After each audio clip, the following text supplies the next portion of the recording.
We're going to continue with Matilda, chapter 13. Chapter 13 is titled The Weekly Test. The Weekly Test. At 2 o'clock sharp, the class assembled, including Miss Honey, who noted that the jug of water and the glass were in the proper place. Then she took up a position standing right at the back. Everyone waited. Suddenly in marched the gigantic figure of the head mistress in her belted smock and green breeches. "Good afternoon, children," she barked. "Good afternoon, Miss Trunchbull," they chirped. The headmistress stood before the class, legs apart, hands on hip, glaring at the small boys and girls who sat nervously at their desks in front of her. "Not a very pretty sight," she said. Her expression was one of utter distaste, as though she were looking at something a dog had done in the middle of the floor. "What a bunch of nauseating little warts you are." Everyone had the sense to just stay silent. "It makes me vomit," she went on, "to think that I'm going to have to put up with a load of garbage like you in my school for the next 6 years. I can see that I'm going to have to expel as many of you as possible as soon as possible to save myself from going around the bend." She paused and snorted several times. It was a curious noise. You can hear the same sort of thing if you walk through a riding stable when the horses are being fed. "I suppose," she went on, "your mothers and fathers tell you you're wonderful. Well, I am here to tell you the opposite, and you better believe me. Stand up, everybody." They all got quickly to their feet. "Now put your hands out in front of you, and as I walk past, I want you to turn them over so I can see if they're clean on both sides." The Trunchbull began a slow march along the row of desks, inspecting the hands. All went well until she came to a small boy in the second row. "What's your name?" she barked.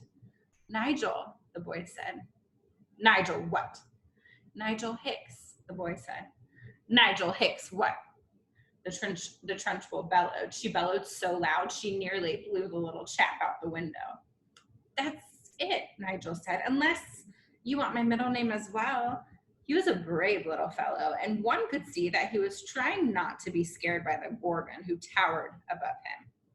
"I do not want your middle names, you blister," the Gorgon bellowed. "What is my name?" "Miss Trunchbull," Nigel said. "Then use it when you address me. Now then, let's try again. What is your name?" "Nigel Hicks, Miss Trunchbull," Nigel said. "That's better," the Trunchbull said. "Your hands are filthy, Nigel. When did you last wash them?" "Well, let me think," Nigel said. "That's rather difficult to remember exactly. It could have been yesterday, or it could have been the day before." The Trunchbull's whole body and face seemed to swell up as though she were being inflated by a bicycle pump. "I knew it," she bellowed. "I knew as soon as I saw you that you were nothing but a piece of filth. What is your father's job, a sewage worker?" "He's a doctor," Nigel said, "and a jolly good one. He says we're all so covered with bugs anyway that a bit of extra dirt never hurts anyone." "I'm glad he's not my doctor," the Trunchbull said. "And why, might I ask, is there a baked bean on the front of your shirt?"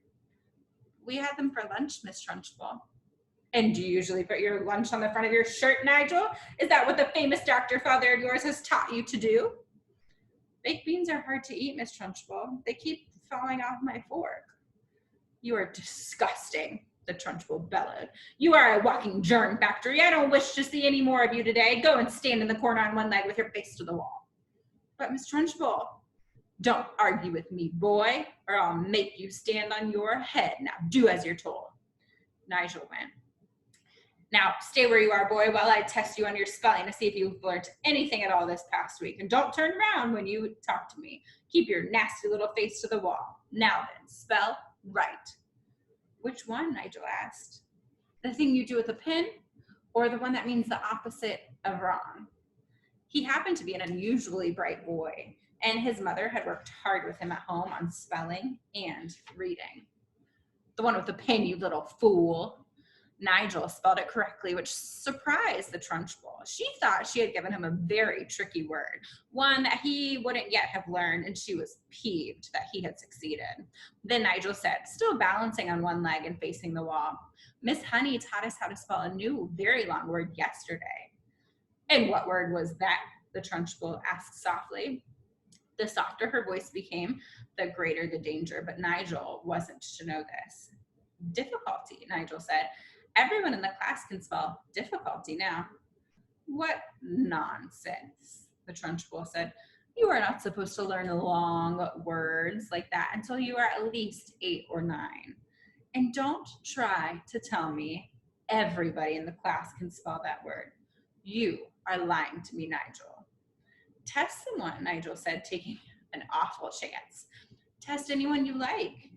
The Trunchbull's dangerous, glittering eyes roved around the classroom. You, she said, pointing at a tiny and rather deaf little girl called Prudence. Spell difficulty. Amazingly, Prudence spelled it correctly and without a moment's hesitation. The Trunchbull was properly taken aback. She snorted. And I suppose Miss Honey wasted the whole of one lesson teaching you to spell that one single word? Oh, no, she didn't, piped Nigel. Miss Honey taught it to us in 3 minutes, so we'll never forget it. She teaches us lots of words in 3 minutes. And what exactly is this magic method, Miss Honey? Asked the headmistress. I'll show you, piped up the brave Nigel again, coming to Miss Honey's rescue. Can I put my other foot down and turn around, please, while I show you? You may do neither, snapped the Trunchbull. Stay as you are and show me just the same. All right, said Nigel, wobbling crazily on his one leg. Miss Honey gives us a little song about each word, and we all sing it together, and we learn to spell it in no time. Would you like to hear the song about difficulty? I should be fascinated, the Trunchbull said in a voice dripping with sarcasm. Here it is, Nigel said. Miss D, Miss I, Miss F, F, I, Miss C, Miss U, Miss L, T, Y. That spells difficulty. How perfectly ridiculous, snorted the Trunchbull. Why are all these women married? And anyway, you're not meant to teach poetry when you're teaching spelling. Cut it out in the future, Miss Honey. But it does teach them some of the harder words wonderfully well, Miss Honey murmured. Don't argue with me, Miss Honey, the headmistress thundered. Just do as you're told. I shall now test the class on the multiplication tables to see if Miss Honey has taught you anything at all in that direction. The Trunchbull had returned to her place in the front of the class, and her diabolical gaze was moving slowly along the rows of tiny pupils. You, she barked, pointing at a small boy called Rupert in the front row. What is 2 sevens? 16, Rupert answered with foolish abandon. The Trunchbull started advancing slow and soft-footed upon Rupert in the manner of a tigress stalking a small deer. Rupert suddenly became aware of the danger signals and quickly tried again. It's 18, he cried. 2 sevens are 18, not 16. You ignorant little slug, the Trunchbull bellowed. You witless weed, you empty-headed hamster, you stupid glob of glue. She had now stationed herself directly behind Rupert, and suddenly she extended a hand the size of a tennis racket and grabbed all of the hair on Rupert's head in her fist. Rupert had a lot of golden-colored hair. His mother thought it was beautiful to behold and took a delight in allowing it to grow extra long. The Trunchbull had as great a dislike for long hair on boys as she had for the plaits and pigtails on girls, and she was about to show it. She took a firm grip on Rupert's long golden tresses with her giant hand, and then, by raising her muscular right arm, she lifted the helpless boy clean out of the air and held him aloft. Rupert yelled. He twisted and squirmed and kicked the air and went on yelling like a stuck pig, and Miss Trunchbull bellowed, 2 sevens are 14, 2 sevens are 14, I'm not letting you go till you say it. From the back of the class, Miss Honey cried out, Miss Trunchbull, please let him down, you're hurting him, all his hair might come out. And well, it might if he doesn't stop wiggling, snorted the Trunchbull. Keep still, you squirming worm.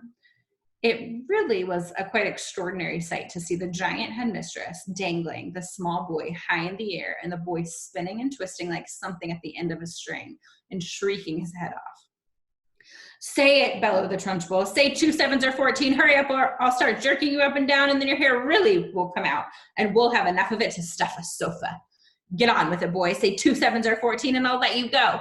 2 sevens are 14, gasped Rupert, whereupon the Trunchbull, true to her word, opened her hand and quite literally let him go. He was a long way off the ground when she released him, and he plummeted to earth and hit the floor and bounced like a football.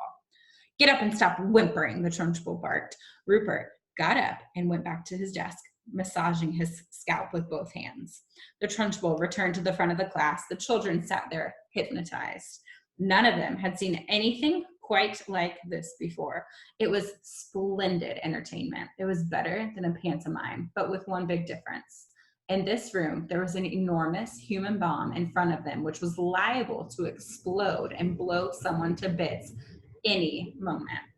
The children's eyes were riveted on the headmistress. I don't like small people, she was saying. Small people should never be seen by anybody. They should be kept out of sight in boxes like hairpins and buttons. I cannot for the life of me see why children have to take so long to grow up.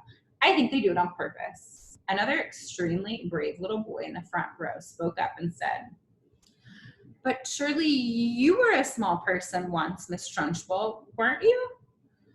I was never a small person, she snapped. I have been large all my life, and I don't see why others can't be the same way. But you must have started out as a baby, the boy said. Me? A baby? Shouted the Trunchbull. How dare you suggest such a thing? What cheek, what infernal insolence. What's your name, boy? And stand up when you speak to me. The boy stood up. My name is Eric Ink, Miss Trunchbull, he said. Eric what? The Trunchbull shouted. Ink, the boy said. Don't be a brat, boy. There's no such name. Look in the phone book, Eric said. You'll see my father there under Ink. Very well, then, the Trunchbull said. You may be Ink, young man, but let me tell you something. You're not indelible. I'll very soon rub you out if you try getting clever with me. Spell what? I don't understand. What do you want me to spell? Spell what, you idiot? Spell the word what? W-O-T, Eric said, answering too quickly. There was a nasty silence. I'll give you one more chance, the Trunchbull said, not moving. Yes, I know, Eric said. It's got an H in it. W-H-O-T? It's easy. In two large strides, the Trunchbull was behind Eric's desk, and there she stood, a pillar of doom towering over the helpless boy. Eric glanced fearfully back over his shoulder at the monster. I was right, wasn't I? He murmured nervously. You were wrong, the Trunchbull barked. In fact, you strike me as a sort of poisonous little pockmark that will always be wrong. You sit wrong, you look wrong, you speak wrong, you are wrong all around. I'll give you one more chance to be right. Spell what? Eric hesitated. Then he said very slowly, it's not W-O-T. It's not W-H-O-T. I know. It must be W-H-O-T-T.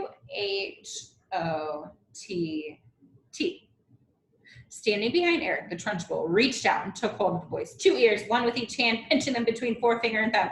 Ow, Eric cried. Ow, you're hurting me. I haven't started yet, the Trunchbull said briskly. And now, taking a firm grip on his two ears, she lifted him bodily out of his seat and held him aloft. Like Rupert before him, Eric squealed the house down. From the back of the classroom, Miss Honey cried out, Miss Trunchbull, don't please let go. His ears might come off. They'll never come off, the Trunchbull said. I've discovered through long experience, Miss Honey, that the ears of small boys are stuck firmly to their heads. Let him go, Miss Trunchbull, please, begged Miss Honey. You could damage him. You really could. You could wrench them right off. Ears never come off, the Trunchbull shouted. They stretch most marvelously like these are doing now, but I can assure you they never come off. Eric was squealing louder than ever and pedaling the air with his legs. Matilda had never before seen a boy, or anyone else for that matter, held aloft by his ears alone. Like Miss Honey, she felt sure both ears were going to come off at any moment with all the weight that was on them. The Trunchbull was shouting. The word what is spelled W-H-A-T. Now spell it, you little wart. Eric didn't hesitate. He had learned from watching Rupert a few minutes before that the quicker you answered, the quicker you were released. W-H-A-T, he squealed, spells what? Still holding him by the ears, the Trunchbull lowered him back into his chair behind his desk. Then she marched back to the front of the class, dusting off her hands one against the other, like someone who had been handling something rather grimy. That's the way to make them learn, Miss Honey, she said. Yeah, take it from me, it's no good just telling them. You've got to hammer it into them. There's nothing like a little twisting and twiddling to encourage them to remember things. It concentrates their mind wonderfully. You could do permanent damage, Miss Honey, Miss Trunchbull, Miss Honey cried out. Oh, I am quite sure of it, the Trunchbull answered, grinning. Eric's ears will have stretched quite considerably in the last couple of minutes. They'll be much longer now than they were before. There's nothing wrong with that, Miss Honey. It'll give him an interesting pixie look for the rest of his life. But, Miss Trunchbull, Ugh, do shut up, Miss Honey. You're as wet as any of them. If you can't cope in here, then you can go and find a job in some cotton wool private school for rich brats.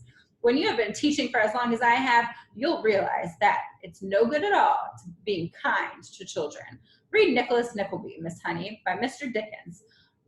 Read about Mr. Wackford Squeers, the admirable headmaster of Dotheboys Hall. He knew how to handle the little brutes, didn't he? He knew how to use the birch, didn't he? He kept their backsides so warm you could have fried eggs and bacon on them. A fine book, that. But I don't suppose this bunch of morons we've got here will ever read it, because by the look of them, they're never going to learn to read anything. I've read it, Matilda said quietly. The Trunchbull flicked her head around and looked carefully at the small girl with dark hair and deep brown eyes sitting in the second row. What did you say? She asked sharply. I said I've read it, Miss Trunchbull. Read what? Nicholas Nickleby, Miss Trunchbull. You are lying to me, madame, the Trunchbull shouted, glaring at Matilda. I doubt there's a single child in the entire school who has read that book, and here you are, an unhatched shrimp sitting in the lowest form there is, trying to tell me a whopping great lie like that. Why do you do it? You must take me for a fool. Do you take me for a fool, child? Well, Matilda said. Then she hesitated. She would like to have said, yes, I jolly well do, but that would have been suicide. Well, she said again, still hesitating, still refusing to say no. The Trunchbull sensed what the child was thinking, and she didn't like it. Stand up when you speak to me, she snapped. What is your name? Matilda stood up and said, my name is Matilda Wormwood, Miss Trunchbull. Wormwood, is it? The Trunchbull said. In that case, you must be the daughter of that man who owns Wormwood Motors. Yes, Miss Trunchbull. He's a crook, the Trunchbull shouted. A week ago, he sold me a secondhand car that he said was almost new. I thought he was a splendid fellow then, but this morning, while I was driving that car through the village, the entire engine fell out on the road. The whole thing was filled with sawdust. The man's a thief and a robber. I'll have his skin for sausages. You see if I don't. He's clever at his business, Matilda said. Clever, my foot, the Trunchbull shouted. Miss Honey tells me that you are meant to be clever, too. Well, madame, I don't like clever people. They are all crooked. You are most certainly crooked. Before I fell out with your father, he told me some very nasty stories about the way you behaved at home. But you'd better not try anything in this school, young lady. I shall be keeping a very careful eye on you from now on. Sit down and keep quiet. My goodness, Miss Trunchbull's scary. I hope you're enjoying it. I'll see you for the next chapter. Love you.